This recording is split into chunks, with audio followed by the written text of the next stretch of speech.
네, 저는 지금 한산도 제승당에 와 있습니다.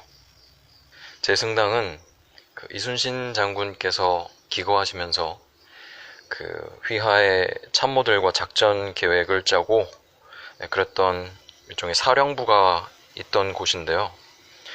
원래는 운주당이라고 불렸다고 합니다.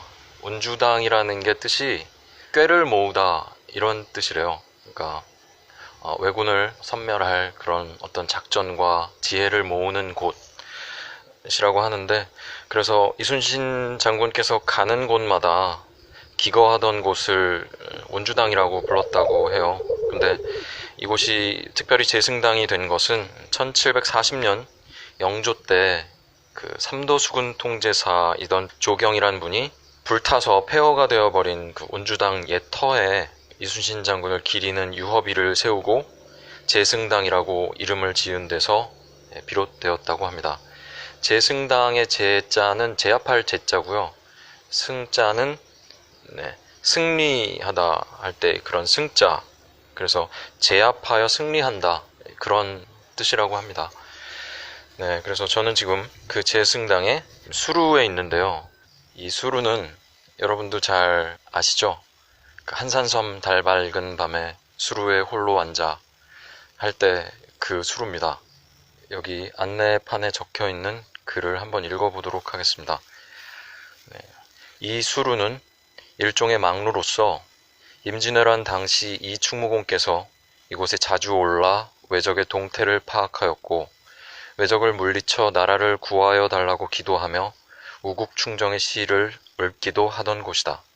또 이곳에서 오른쪽에 고동산, 왼쪽에 미륵산, 뒤쪽에 망산을 연결하여 봉화, 고동, 연 등을 이용하여 남해안의 왜적 동태를 파악하였다.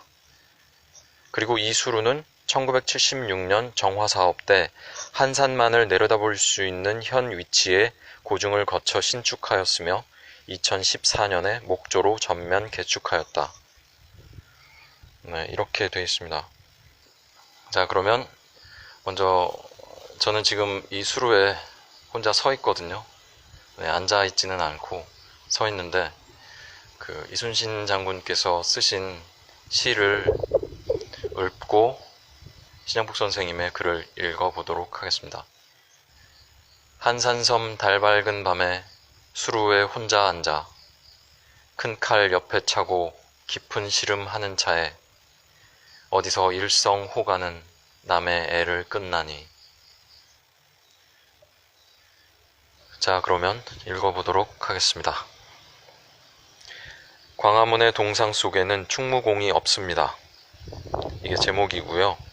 부제는 한산섬의 충무공입니다. 충무공 이순신 장군이 한산섬에 가 있으리라는 당신의 말을 따라 오늘은 충무공을 찾아서 이곳 한산섬에 왔습니다. 당신은 광화문 내거리에 서 있는 충무공 동상 속에는 이순신 장군이 없다고 하였습니다. 밤중에 구리 이순신이 그 무거운 입을 열어 지나가는 엿장수에게 구리 갑옷을 벗겨달라고 하는 말을 들었다고 하였습니다.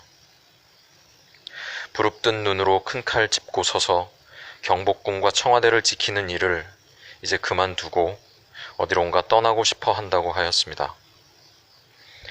탄신 451주년을 맞은 엊그제도 화 한 두 개가 발밑을 밝히고 있는 것만 다를 뿐 아무도 가까이 다가갈 수 없기는 여느 때와 조금도 다름없었습니다.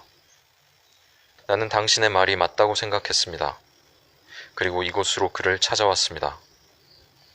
과연 충무공 이순신 장군은 이곳에 있었습니다.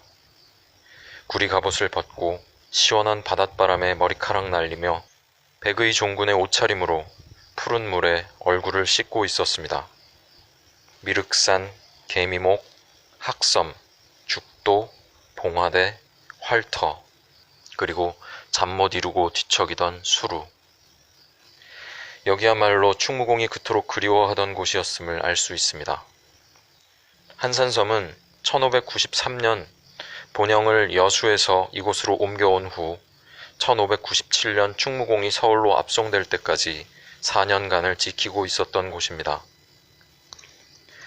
오늘 이곳에서 만나는 충무공의 첫 번째 모습은 옥포해전의 승리를 시작으로 당포, 한산도, 부산해전에 이르기까지 연이은 대첩을 휘몰아 삼도수군 통제사로 우뚝하게 일어서는 모습입니다. 일본군의 예봉을 꺾어 간담을 서늘하게 한 위풍당당한 모습입니다. 두 번째의 모습은 극도로 긴장하고 있는 모습입니다. 언제 다시 반격해 올지 모르는 팽팽한 대치 상황 속에서 잠깐만, 배가 들어왔네. 두 번째의 모습은 극도로 긴장하고 있는 모습입니다. 언제 다시 반격해 올지 모르는 팽팽한 대치 상황 속에서 나라의 존망을 한몸에 지고 일본군이 움직이는 순간을 노리고 있는 모습입니다. 거제 해협과 진도 해협을 거쳐 서해와 한강으로 이어지는 일본군의 해상 진격로와 보급로를 봉쇄하고 충청, 전라의 양호 백성들과 곡창을 지켜야 하는 전략 지점에 서서 잠시도 방심할 수 없는 나날을 보내고 있는 모습입니다. 세 번째의 모습은 조정을 기만하고 임금을 무시한 죄, 적을 토벌하지 않고 나라를 저버린 죄로 압송되는 죄인의 모습입니다. 모함과 당쟁의 희생이 되어 하루아침에 죄인으로 전락하는 비통한 모습입니다. 네 번째의 모습은 옥에서 풀려나와 통곡하는 모습입니다. 패전의 비보를 듣고 피란민의 행렬 속에서 땅을 치며 통곡하는 모습입니다. 그가 이룩해 놓은 함대는 형적도 없이 파괴되고 군량, 화약, 총통 할 것 없이 피땀으로 쌓아놓은 군비는 한 줌의 재로 불타버리고 백성들마저 적들의 어육이 되어 짓밟히고 있는 참담한 패보를 접하고 통곡하는 모습입니다. 그리고 마지막의 모습은 병선 12척을 이끌고 100여 척이 넘는 일본 함대를 향하여 돌진하는 비장한 모습과 일본 함대를 격퇴하고 승리를 눈앞에 둔 환희의 순간에 조용히 눈 감고 세상을 떠나는 모습입니다. 한산섬에는 이처럼 환희와 통곡, 호령과 침묵이 교차되는 실로 살아있는 충무공의 얼굴이 푸른 바다 위에 가득히 펼쳐집니다. 이러한 얼굴들은 자동차의 물결 속에 서 있는 광화문의 구리 이순신의 표정에서는 감히 상상도 할 수 없는 모습입니다. 그러나 오늘 정작 이곳 한산섬 앞바다에 와서 발견한 가장 놀라운 사실은 그의 이러저러한 모습은 언제나 수많은 백성들 속에서 발견된다는 사실입니다. 불바다에서 호령하고 있을 때에도, 팽팽한 긴장 속에서 적과 대치하고 있을 때에도, 그리고 옥에서 풀려나와 폐허가 된 군진으로 돌아올 때마저도 그의 주변에는 수많은 백성들이 몰려들었습니다. 함선을 만들고 수리하는 사람, 활을 만들고 화약을 만드는 사람, 적의 움직임을 알려오는 사람, 바닷물길을 가르쳐주는 사람, 둔전을 일으키고 고기를 잡고 소금을 구워 군량을 마련하는 사람. 그는 언제나 사람들로 에워싸여 있었습니다. 달 밝은 밤 홀로 앉아있는 동안에도 그는 전화에 떨고 있는 수많은 생령들과 함께 있었습니다. 몇몇 권세가와 머리를 맞대고 있는 그의 모습이란 감히 상상조차 할 수 없습니다. 난중일기에는 군관, 병사, 그리고 마을의 고로와 노복들에 이르기까지, 고로는 나이 드신 분들을 말하고요, 노복은 노비를 말하는 것 같습니다. 노복들에 이르기까지 일일이 그들의 이름을 기록하고 있습니다. 사람들의 운집 속에 서 있는 충무공의 모습이야말로 그의 참모습임을 알 수 있습니다. 그의 탁월한 전략도 바로 이러한 사람들로부터 나오는 것이며, 연전연승 불패의 신화도 바로 이러한 사람들로부터 나오는 것이며, 군량도 병력도 이 풍부한 사람들로부터 나오는 것임을 깨닫게 합니다.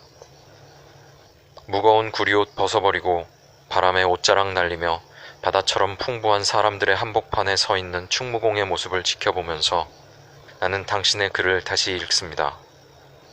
사람들의 머리 위에 서 있는 우상은 사람들을 격려하기보다는 더 많은 사람들을 좌절하게 하는 것이라는 점에서 그것은 본질에 있어서 억압이다. 천재와 위인을 부정하는 당신의 이유를 알 것 같습니다. 광화문의 동상 속에 충무공이 없다는 당신의 말을 알 수 있습니다. 가장 강한 사람이란 가장 많은 사람의 힘을 이끌어내는 사람이며, 가장 현명한 사람이란 가장 많은 사람의 말을 귀담아 듣는 사람이기 때문입니다. 나는 한산섬을 떠나오면서 우리는 얼마나 많은 우상을 머리에 이고 걸어가고 있는가를 반성하게 됩니다. 그리고 우리 시대가 발견해야 할 수많은 사람과 땅은 어디에 있는가를 생각하게 됩니다. 네, 여기까지고요. 지금 이제 노을이 지고 있는데 햇살이 너무 아름답습니다. 저는 지금 혼자지만 20여 년 전에 이곳에 계셨을 신영복 선생님과 그리고 420여 년 전에 이곳에 계셨던 이순신 장군님을 생각하면서 이 글을 읽었습니다. 네, 오랜만에 이렇게 인사드리고 싶네요. 숙면하세요.